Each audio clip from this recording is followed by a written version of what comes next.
There's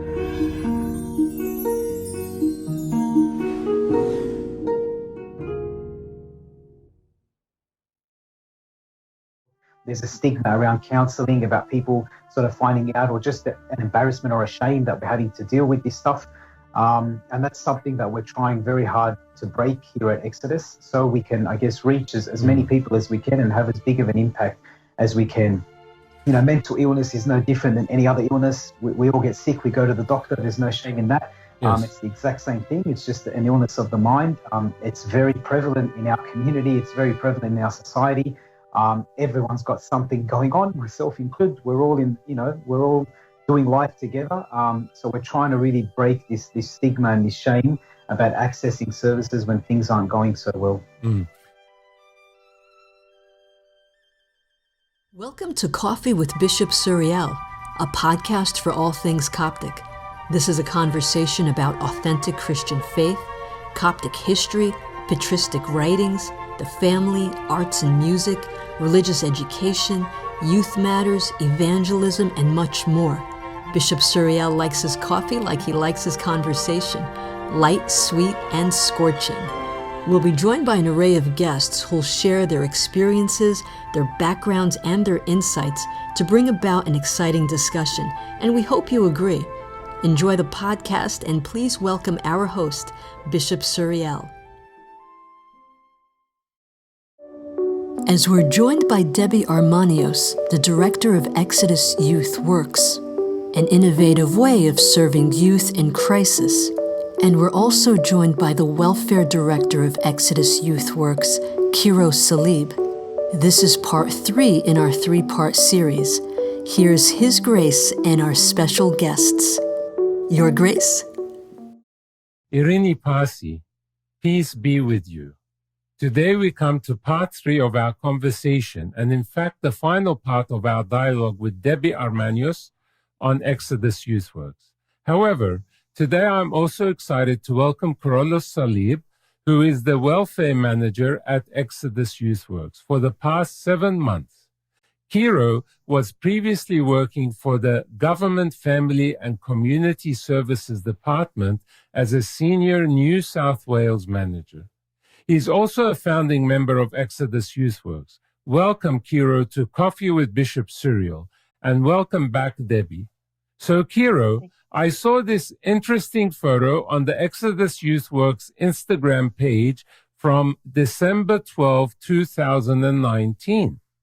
I guess it was the day you began working at Exodus Youth Worx. It shows 2 images. One on the day you began with a cup of coffee in your hand, just like me, and then a similar image 6 months later with all gray hair. So has this actually been your experience at Exodus Youth Worx? Is that really what has happened to you? I say no, not at all. That's our way at Exodus of trying to be funny and balancing humor with the more serious work that we do. So it was just in good humor, but absolutely not. My experience has been the exact opposite. It's been fantastic. Well, that's really wonderful to hear, and it's always important to mix humor in with serious work, and it lightens up the day. So it was lovely to see that photo. So welcome. Debbie, what are the programs that Exodus Youth Worx runs out of the center?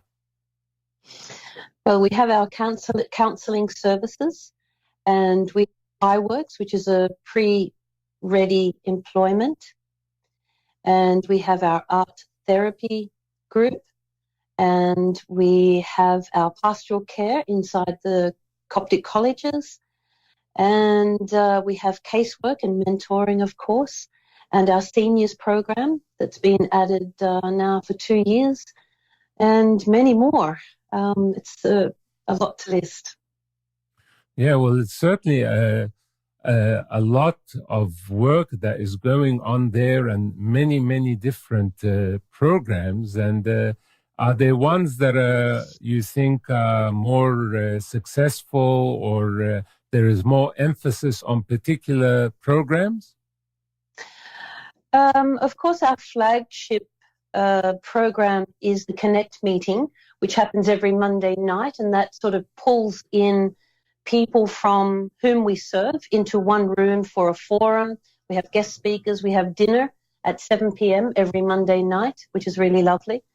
And our Go With Purpose, which is a international volunteer program, which has been taking people into South Africa for 20-something years.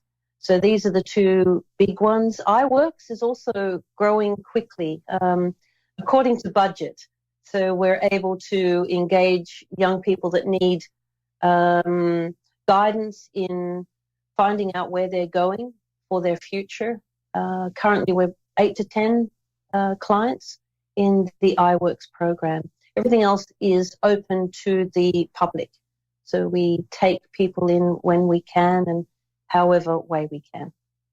That's really great. And I guess these programs, really engage the people and that you're trying to assist there at Exodus Youth Worx. And I'm glad to hear that all of this is continuing to grow and to expand. And later on, we may talk about particularly the missions that you've been doing to South Africa with His Eminence Metropolitan Antonios-Markos, and how has this affected the clients that you are working with. Debbie, your arts and culture program sounds like an innovative idea to get young people involved in something they love. And many of the youth at your center, I am sure, have many creative talents. And I know you even have a recording studio for them. How was this program developed? So about 6 years ago, we had a young man that was living in one of our crisis centers, and he stayed with us for 5 years. He did a Bachelor of Audio Engineering, and then he went on to do youth work studies. So we combined the two skills of that young man and created a recording studio by which other young people, of course, interested in music and recording can access that studio. And all the programs really are set up, as you said, Your Grace, to engage young people. So whether it's arts through music or whether it's spoken word, we've had many huge nights with 100 plus people in for spoken word, where people can, through their own passion and their own words, display their journey of brokenness and where they're at. It's a good way of expression. So yeah, all these things do engage young people, and that's the trick, I guess. Yeah, I think that's really excellent. But what other types of... first of all, I was going to ask, do they record albums there, or they record songs and so on? What type? How is the studio being used? And then what other types of arts activities are there? Yeah, they do record all kinds of music. We do try and sort of, filter that, whatever's going on down there. So it could be spoken word, it could be just songs, it could be beats. There's a young man who's followed in the footsteps of the first member of Exodus. He's studying audio engineering, and he's trying to produce beats that can be sold. So this will be his profession in the future, hopefully. Right. So it's just whatever skill we see or whatever passion we see in that young person, we will build a program around that so that they keep coming in and keep engaging with Exodus, because it's a holistic service. So we might get them in for recording, or we might get them into the Connect meeting, but then supporting them through counseling, mentoring, finding them a job, getting them back into school. We've had a young lady that dropped out of school when she was 15, and only now she's completely employed and back on track and back with her family. So whatever it takes, Exodus Youth Worx as an organization, we will try our best to deliver. That's really great. And other types of arts that are there at the center? We've had our sports fitness people. So someone generously donated a personal fitness trainer. So once or twice a week, our guys from iWorks would be given private lessons, not really arts, but certainly other interests. Activity, yes. We've had T-shirt making. We ran a T-shirt business for a while there with a young person that was passionate about T-shirt design. Excellent. That's, all these programs are keeping these young people engaged. And as you said before, that, there is social workers there, and in a way that is not formal, they can have very important discussions with them. So one of the senior case managers at the Exodus Youth Worx, Janet Habashi, said, "Every day I come into work, I really feel blessed to be doing something that I really love." Why do you think that is, Debbie? For many reasons, Your Grace. One is that we get to venture into a realm of the impossible. Sometimes these stories are quite horrific. Sometimes they're quite challenging. And who wouldn't want to see the hand of God in their work every day? And we know that we can't do it without him. So seeing young people turning their lives around, yes, definitely a benefit, definitely seeing them to a safe place. But for a lot of us, it's witnessing the hand of God. And that is what draws me every day. And I know many others here, Kiro, would agree. Who would want to miss out on that? Seeing this transformation is seeing God's hand truly at work. And sometimes in ministry, we don't get to see this on a regular basis, but I think that you probably see this on a daily basis. So it's very, very inspirational. Debbie, Jenna spoke highly of the Lifeworks program and how she had the opportunity to assist young people referred to Exodus Youth Worx by juvenile justice, went to court with them, and even visited some in prison. That must not be a walk in the park type of ministry. Please share some more about this. Yeah, it's not an easy service at all. So we do support young people that are facing legal matters in court, and sometimes that does lead for them to be incarcerated for a period of time. We can continue visiting them so that we don't lose the connection. And so when they come out, we can re-engage and get them back on track. Often coming out of jail means that they're going to be isolated or judged by the community. Might mean that getting a job is difficult.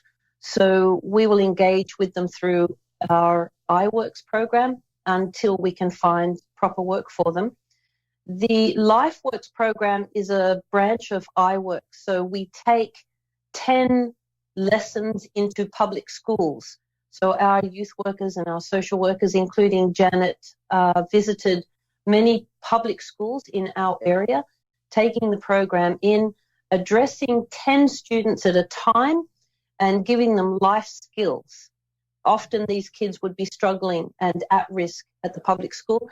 And by participating in that program, they have full access to every service at Exodus. And all our services are free. There is no charge. So post Lifeworks 10 weeks program, they would come through Exodus, they would continue counseling and often be part of other programs. So it's really trying to find solutions to future problems and trying to really help these young people to stay on track with their lives. So how many people would access this service? In previous years, we keep statistics. So we're looking at about 3,000 feet through the door every year. That's a lot of people. Yeah, it's a lot. And now when we have our pastoral care, so we would see 20 classes in the Coptic colleges every week. So we're looking at about 600 kids where our programs are in front of. And we are of firm belief that early intervention plays a huge part in trying to anticipate what might come into a young person's life and addressing it before it gets critical.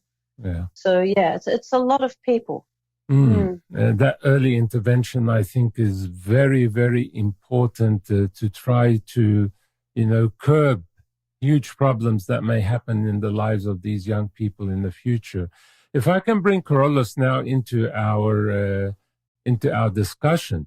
Carlos, what are some of the main crises that youth are facing and coming to Exodus Youth Worx with? Yeah, look, I think probably two main ones from my experience. The first would definitely be drug and alcohol abuse. It seems to be a very tricky thing to deal with when the youth present with this issue. And, as we can all imagine, the impact that, drug and alcohol abuse has on these young people is huge and, impacts all areas of their life. So that's definitely a big one for our youth. The second will probably be mental health issues or mental illness.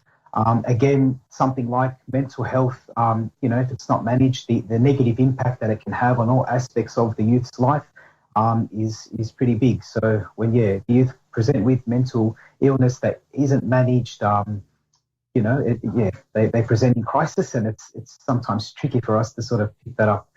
I'd say drug and alcohol abuse and mental health will be the two biggest things for our youth. So do you find that the two are related together, that youth that are involved in drugs and alcohol also have mental issues? Yes, I think they're very much related, and from both sides. So somebody with mental health issues as a way to sort of self-medicate, that they turn to drugs or alcohol, or their decision-making obviously is impacted and they'll turn to drugs and alcohol, or the other way. So a youth who uses drugs or alcohol, what we call maybe drug-induced psychosis, where, they'll develop or they'll worsen their mental health because of the drugs or the alcohol that they're abusing. Right. And what percentage would be coming with mental health issues? Look, a very high percentage. I think for youth that for one reason or another come to us or access our service or refer to us, obviously there's something going on where they needed a service like Exodus to get involved with them. So a lot of the time, whatever the presenting issue is, a lot of the time you'll find there is an underlying mental health concern. And sometimes it's a bit more severe and they've got a formal diagnosis, they can be medicated. Sometimes it's not as severe, but still plays a part in the issue that they're having. So I think mental health features in a lot of the clients that come to us at Exodus. Yeah. I think there's still a stigma within the Coptic community about people that suffer depression or suffer mental health issues, and it's looked down upon. So really the Exodus is trying to help with these cases, or these young people that are suffering from this is really critical. So what do you do to be able to help these young people with drug and alcohol related matters? So we intake all of our clients and we get as much information as we can. And then we sort of tailor the support that's needed for that client. So depending on their circumstances, depending on how long they've had this issue, and depending on what they've accessed before or what strategies, maybe what approaches they've tried before. So we get as much information as we can on the client, and then we make a decision as to, I guess, the best course of action to try and support that young person. And it ranges from sometimes just being connected within the community, accessing our programs, us providing them with some psychotherapy, some counselling, and then to the more extreme case where we, book them into, inpatient rehab, and go through the whole process with rehabilitation. And you also have short courses or lectures by professionals that may come into Exodus Youth Worx to speak to people about some of these matters and to try to give them some deeper knowledge about the dangers of some of these issues? Yes, definitely. So I think through the Connect meeting, a lot of the time we'll get, if the topic is mental health or drug and alcohol, we'll bring on a guest speaker and a professional to sort of dig into, the whole realm of whatever the topic is. So mental health, how to identify it, when it starts, where to go to access support. the outcomes of it, and talking through their experience about when it's unmanaged and it gets worse, what the outcome is and the impact that it has on the individual and the family and everyone that is connected to the individual. So definitely professionals, we bring them in. We try to, as much as we can, for all of us as the staff, to get adequate training and to be updated on the research and the theory and the knowledge in all these areas as well, so we can best help our clients. But definitely there are a lot of professionals out there that know a lot about these topics, and we try and utilize them as best as we can. Yeah, so really you're taking a holistic approach in the way that you serve the people that are coming to the center, and not just caring for them, but also giving advice to their parents or loved ones as well. So this holistic approach to ministry at Exodus Youth Worx, I think, is one of the main reasons behind your success. So, Kyrillos, as the welfare manager, I'm interested to know of some of the most difficult cases you have had to deal with, and how was Exodus Youth Worx able to turn them around? Yeah, so what comes to mind, I guess, some of our people who have had a long-standing issue with drug and alcohol, that's always a very tough road and a very long journey. I guess for us, our persistence with these clients, our availability to these clients, when they relapse or when they're in crisis or when things go wrong. So we're in it for the long haul with these clients, which makes a big difference. For us to build meaningful, relationships, and we engage with our clients and build that rapport with them, makes a big difference to the outcome and to the success of the service that we provide. So to really get to know these clients and to have that deep relationship with them where they trust us and they connect with us and we're able to sort of have some traction with them, it's very, very important. Drug and alcohol cases are difficult. The whole domestic violence scene for us as well, it's very, very confronting. They're some of our most serious cases as well, again, because it impacts a lot of people within that family. There's children involved, there's victims involved, even for for a lot of the time, to generalize, for a lot of the time, the men that choose to use the violence, if you dig a bit deeper and, go into their history, there's usually some trauma there and things going on. So for everyone that's involved, it's not easy. It's very confronting, and we've had some difficult cases there as well. So, Kyrillos, domestic and to go on from that, domestic and family violence also affects the Coptic community, and we had the sad situation in Sydney last year with the murder of Jihan Kyrillos, who was stabbed to death by her husband. In one of your newsletters, you mentioned a case study of Mary and John, not their real names. Can you tell us how you helped this family and what were the circumstances? Yeah, so this family, yes, the names have been changed, obviously, for confidentiality, but this family came to us where the woman was disclosing being a victim of domestic violence. So we were fortunate enough to have one of our male caseworkers, Pablo, not to mention names, he's a fantastic caseworker, where we allocated the case to him.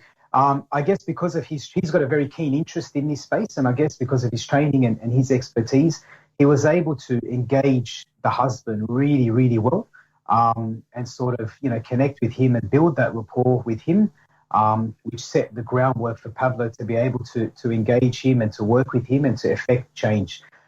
We approached this matter on multiple levels. So a few of the home visits, Pablo went out with member of the clergy from the community. Debbie as well was involved in that intervention. And we sort of approached the family as a whole. We worked with the wife and the victim. There were children involved. Pablo engaged the male really well, and we were able to sort of intervene on that level, and we got a great outcome, thank God. Pablo, did some good work with this gentleman. And I guess being trained in that space, what we call men's behaviour change, there's obviously a certain sort of process and an approach that's followed to engage these men, to bring up, what's happening, and I guess to lead the men on the journey to accept responsibility for their decisions, for their behaviour, for them to be held accountable for the decisions that they make, and then to work with them to change the negative behaviour. So that was a great outcome, thank God. That's really excellent work, because I think I'm not speaking negatively about our clergy, but sometimes they are not trained in these things.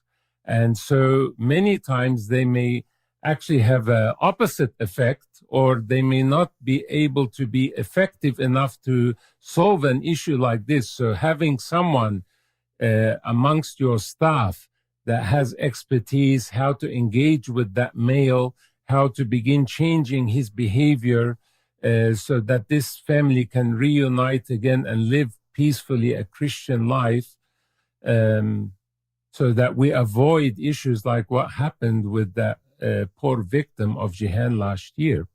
Debbie, how many staff do you have working with you, and what type of formal or informal training do they have? And do you have volunteers as well?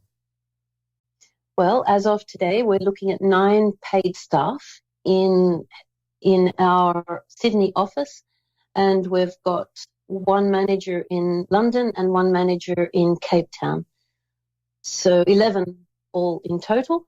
And we have a huge volunteer program. So we have someone that brings people in, makes them, has an induction with them, teaches them and shows them around. And then I think we couldn't do without our volunteers. They're absolutely wonderful and they do so much for us. So the majority of the staff, 7 are all social workers. And we've been like that for many, many years. Kiro coming on board, being Chief Operating Officer, is overseeing all of welfare now, which allows me just to continue building and outreaching to our community. I think having a great number of volunteers is critical for the organization. And I think more and more young people are getting excited about the work that you're doing there. And I think that they are also benefiting so much from serving the people that are in need. So, Debbie, this leads me to the question of funding again. I know that His Grace Bishop Daniel in Sydney is very supportive of the work and allocates funds for counseling. Are there government financial grants that you apply for? Are there companies and NGOs that are supporting your work? Are there donations from the community? And give us some idea of those people that may be inspired today, how they can support you and make donations. Certainly, we wouldn't have our doors open without the generous donations of our community, but mostly Coptic community, the majority, but also there are non-Coptic people that donate into Exodus. We do write around 20 to 30 grants per year. It's a tough gig. We don't always win them, but in the last 3 months, I think we've managed about $18,000 worth of grants. His Grace Bishop Daniel pays part of a wage, a package for a psychologist, and the donations cover the other side of that. But I think Kiro would agree we could triple that in a heartbeat. We have phone counseling now. Everything is free. So, it's a space within Exodus that is growing very, very quickly. And other agencies do rely on Exodus for that counseling. So, yes, if it's an interesting synergy. We love our work, and I'm sure a lot of people would join us. However, if they're at work or they've got families, by donating, they keep our doors open and our hands working inside the community. It's a wonderful partnership with the people here in the Coptic churches in Australia. And we're very, very grateful. Well, God bless all of those donors, and may God keep the doors of Exodus continually open. Could you tell our viewers and listeners how they can donate, please? Very easily. Straight to our website, which is www.exodus Exodus Youth Worx, works with a WORX at the end, which represents the cross at the path of everywhere we go. So exodusyouthworx.org.au, and you can donate online via PayPal. Nice and easy. Very good. And thank you, Your Grace. You're welcome. And can they also donate by credit card, or is it just PayPal? Absolutely. Everything is there on the website. Very good. Yes. And we'll put up that website again in the podcast, in the notes, and also on the YouTube. So, Carlos, are there instances where Exodus was unable to help certain individuals, and why? Yes, there has been instances, Your Grace. I guess capacity is a big one. So we're obviously limited in the number of staff we have, in the reach that we have. There's a big need, as Debbie's mentioned, for this work in our community, and we are limited in regards to the resources and the staffing that we have. We have our main office, our headquarters in a suburb called Rockdale here in Sydney. So, distance to the referrals that we get from out west and things like that, sometimes we can't take those cases on. When we can't, we do our best to refer to some local, maybe organisations or non-government organisations that may be able to provide support. Other instances where we try and we do the best that we can, but for some reason, or like Your Grace mentioned earlier, sometimes there's some resistance to this stuff in our community, and we have trouble engaging some people sometimes. And I guess Your Grace raised that before, and I guess I'd just like to acknowledge that yes, there is maybe some level of resistance in our community. Things like mental health, there's a stigma around counselling, about people sort of finding out, or just an embarrassment or a shame that we're having to deal with this stuff. And that's something that we're trying very hard to break here at Exodus, so we can, I guess, reach as many people as we can and have as big of an impact as we can. Mental illness is no different than any other illness. We all get sick, we go to the doctor, there's no shame in that. Yes. It's the exact same thing. It's just an illness of the mind. It's very prevalent in our community. It's very prevalent in our society.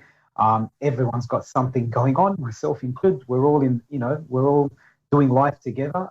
So we're trying to really break this stigma and this shame about accessing services when things aren't going so well. Mm.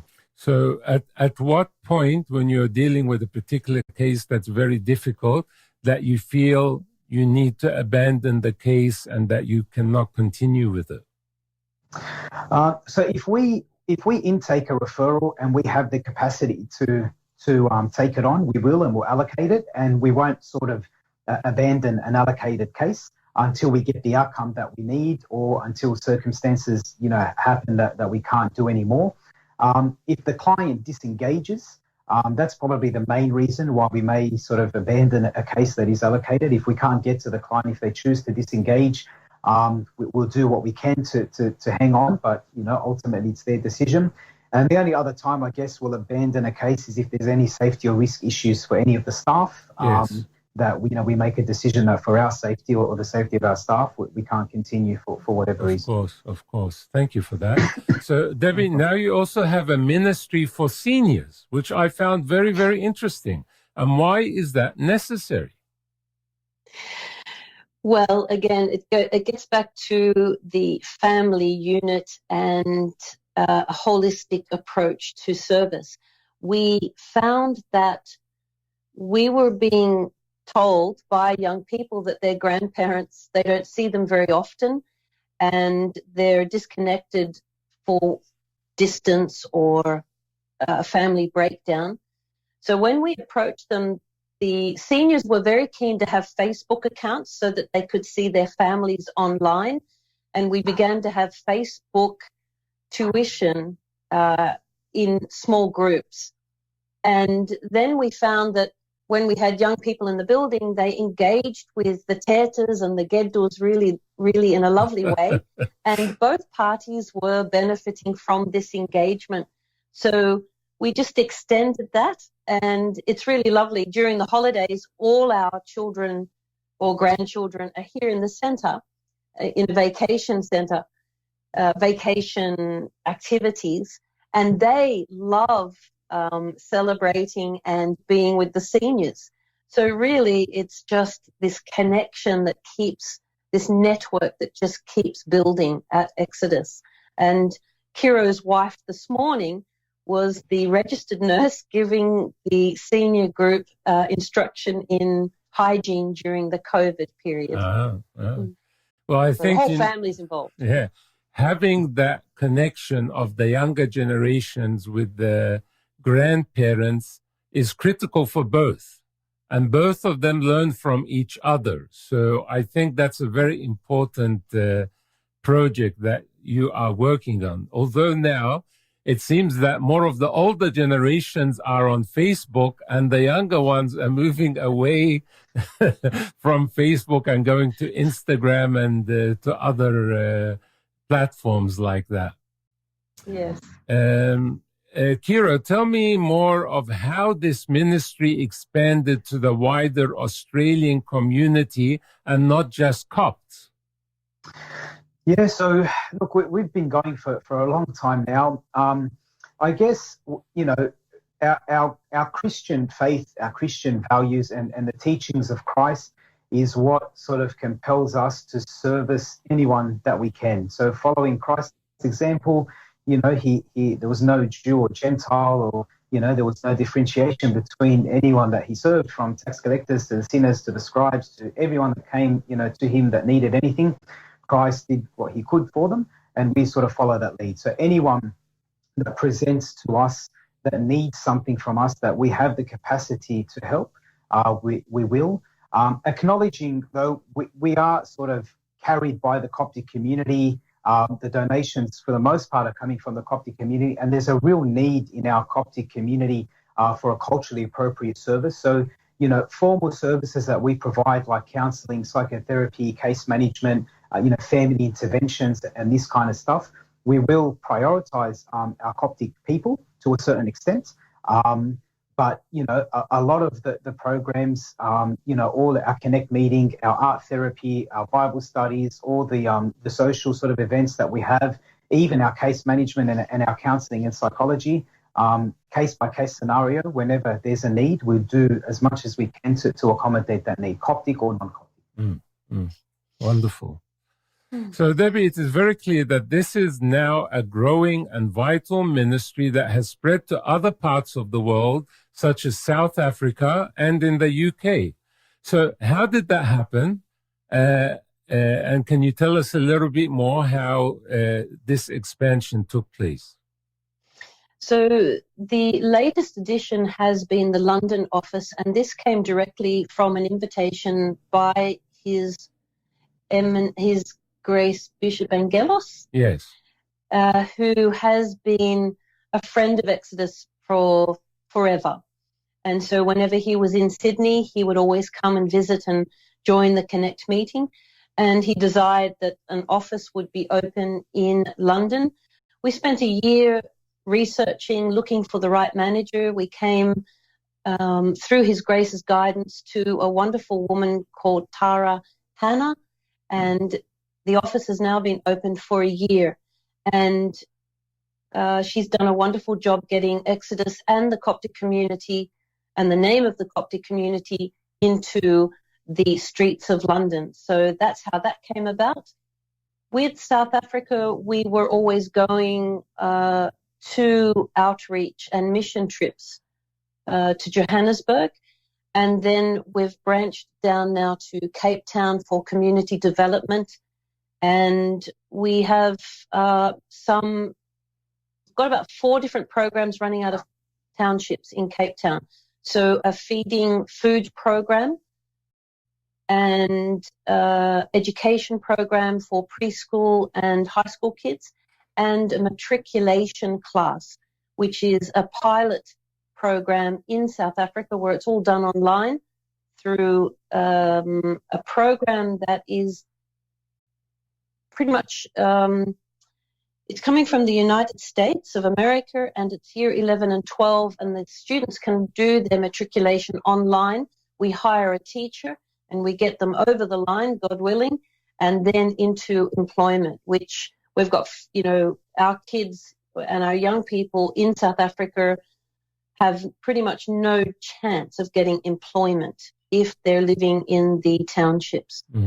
So that's been going, organically growing for the last 25 years from the church outreach with His Eminence and into Cape Town now, where we're set up. There's no church down there, so we're on our own in Cape Town. Well, that's incredible that you can give that opportunity to those young people of a future, getting them educated and then hope for employment and a job. Without Exodus there, maybe they would never have had such an opportunity. So God bless you for this. So Debbie, what does the future hold for Exodus Youth Worx? What are your hopes and dreams? We were asked this the other day, weren't we, Kiro? Well, through the grace of God, we hope that Tara and Moses Tadros, who is in Cape Town, are able to grow Exodus in those places. We are hoping that Sydney-based Exodus grows with more social workers, with more capacity, because we really do want to serve more. We're hoping that our contacts and our partnerships within Egypt, we've had many invitations from bishops there to have an Exodus service. With COVID in the way, we've been things have stalled, but we're hoping, God willing, in the coming years to be also in Egypt working alongside the wonderful service that the Coptic Church does to its people.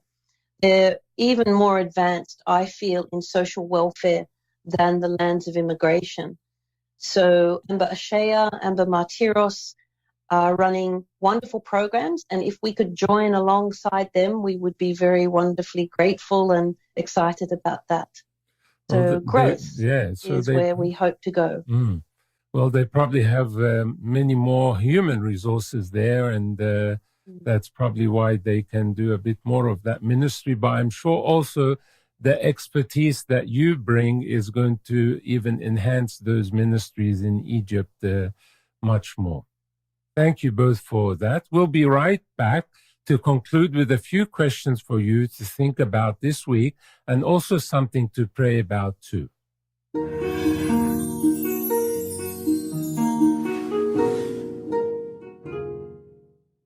As you can see from this conversation with Debbie and Kiro, that this is what it truly means to get down and dirty and into the depths of washing the feet of our sisters and brothers.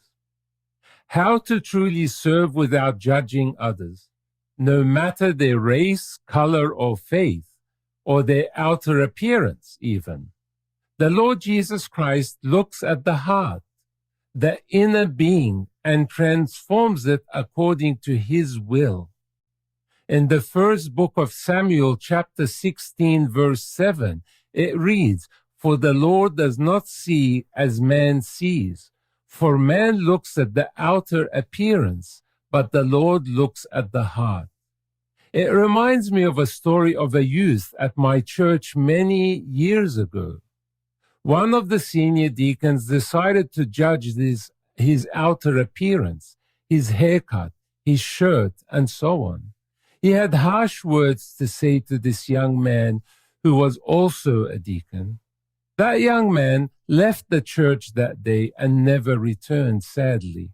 Obviously, much was going on in his life, but this was, so to speak, the last straw.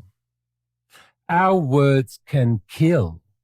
So next time you come to judge someone, ask yourself, am I better than that person? Look inwards at the plank in your own eye.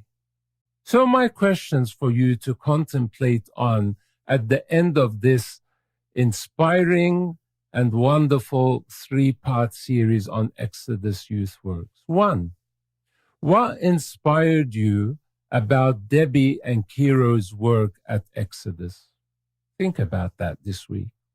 2, will you think to reach out to 1 or 2 broken people that you know and truly be their friend along this tough journey of life and bring them a word of hope and inspiration and find practical ways to support them?